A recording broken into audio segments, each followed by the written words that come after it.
1 cup பாசி பயிர் வச்சு டிஃபன் சாம்பார் பண்ணியிருக்கேங்க. மஞ்சள் பூசணி போட்டு டிஃபன் சாம்பார் பண்ணியிருக்கேன். இட்லிக்கு, தோசைக்கு, பொங்கலுக்கு எல்லாத்துக்குமே ரொம்ப நல்லாயிருக்கும். அட்டகாசமாட்டு இந்த மாதிரி ட்ரை பண்ணுங்கள். 1 டம்ளர் பாசி பருப்பை கழுவி எடுத்துக்கலாம். 2 விசில் விட்டால் போதுங்க. மஞ்சள் பூசணி, பச்சை மிளகாய், தக்காளி 2, சின்ன வெங்காயம் ஒரு கைப்பிடி அளவு, பூண்டு ஒரு 5-6 பல் பூண்டு, மல்லித்தழை, கருவேப்பிலை, கொஞ்சம் மஞ்சள் தூள், பெருங்காயத்தூள் எல்லாம் ஆட் பண்ணி முங்குற அளவுக்கு தண்ணி வச்சு 2 விசில் விட்டுக்கோங்க. 2 விசிலில் நல்லா மலர்ந்து வந்துடுங்க. ரொம்ப குழையக்கூடாது, டேஸ்ட் இருக்காது. குக்கரை ஒரு அடுப்பில் வச்சுட்டு நம்ம ஒரு அடுப்பில் இட்லிக்கு மாவு ஊற்றி வச்சுக்கிடலாம். ரேஷன் அரிசி மாவுங்க, சூப்பராக கிடச்சிருச்சு இட்லி. நீங்களும் ட்ரை பண்ணி பாருங்கள்.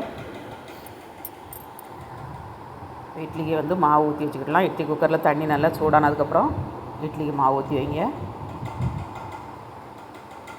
மாவு ஊற்றி குக்கரில் வச்சாச்சுங்க. மூடி வச்சுக்கலாம். ஒரு 10 நிமிஷம் கழித்து எடுத்துக்கலாம். பருப்பு நல்லா வந்துருச்சு. இந்த மாதிரி நல்லா மலர்ந்து வந்தோடனே நம்ம அடுப்பை ஆஃப் பண்ணிவிட்டு சாம்பார் பொடிங்க, 2 ஸ்பூன் சாம்பார் பொடி, 1/2 ஸ்பூன் மஞ்சள் தூள், 2 தண்ணி விட்டு நல்லா மிக்ஸ் பண்ணி ஊற்றிக்கோங்க. உப்பு போட்டு போதுமான அளவுக்கு தண்ணி விட்டு நம்ம மல்லித்தழை கொஞ்சம் போட்டு கொதிக்க விடணுங்க. கொதிக்க விட்டிங்கன்னா நம்ம லாஸ்ட்டில் தாளசம் பண்ணிடலாம். இப்போ இட்லியும் வந்துருச்சு. இட்லி இறக்கிக்கலாம். சாம்பாரை கொதிக்க விட்டுக்கலாம். சாம்பார் நல்லா கொதிச்சிருச்சுங்க. இது ஒரு தாளசம் பண்ணிடலாம்.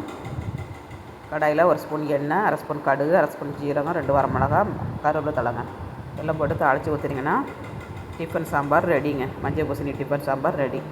சூப்பராக இருக்கும் டேஸ்ட்டு. ஃபுல் வீடியோ வந்துருச்சு பாருங்கள்.